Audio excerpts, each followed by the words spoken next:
This is your life today.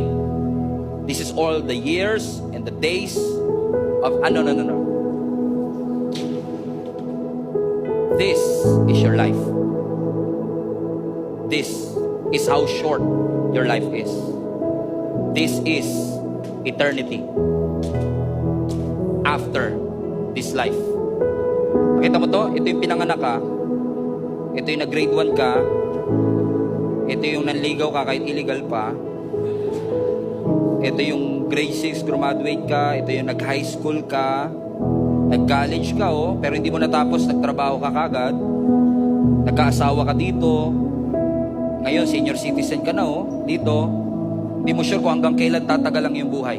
This is how short our life is compared to eternity. And listen folks, after this, hindi ka lang basta mawawala sa mundo. May magpapatuloy na buhay. So either a life of suffering or a life with God. Either way. Because this is short. This is long.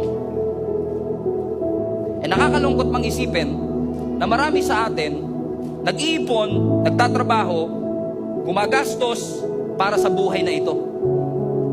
Inuubos natin lahat ng dedikasyon natin para dito. Na hindi natin ikala natin masyado pa kasi tayong malakas, masyado pa tayong magaling, masyado tayong talented, masyado tayong mayaman. Na-enjoy natin ang buhay na ito na nakalimutan natin. There is a life after this. And guess what?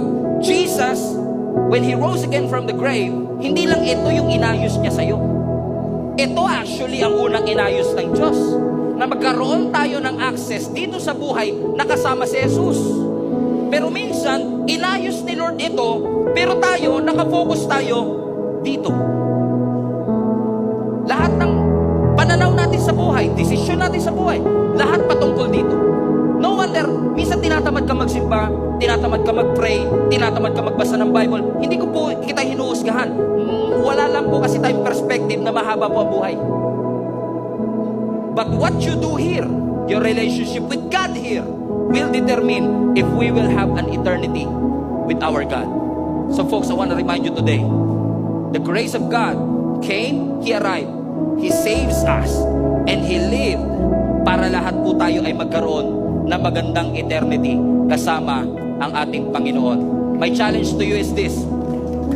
Walang guarantee na nandito ka pa. Wala tayong guarantee na nandito ka pa. Baka yung iba sa inyo nandito na. Kasi walang pinangako si Lord na bukas may extend pa to. So hindi natin alam kung nandito na ba tayo. Yun ang nakakatakot sa death. Hindi natin alam. Malakas na malakas, pero kinabukasan kasama mo pa, kumakain pa kayo, hindi mo alam. Minsan enjoy na enjoy tayo na nakakalimutan natin.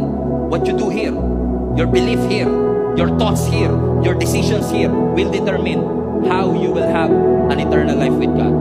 So I want to challenge you today, church. Make the most of your life. Prioritizing God. Huwag mo ipagpalit ang eternal sa temporal. Huwag mo ipagpalit ang ultimate sa immediate. Lagi mong i-prioritize na magkaroon ka ng investment dito sa buhay na meron tayo. And you don't have to sacrifice all of this for it, para sa saya na meron dito. Anong gusto ninyo? Masaya po kayo dito, pero magsisisi kayo rito?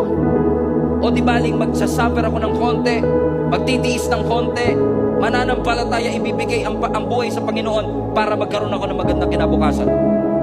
Paano pastor? Pagkatapos niyan, wala naman talagang buhay after. Paano pastor? Kung wala naman talagang Diyos after this? Well, pag ako namatay, tas walang Diyos, hindi wala.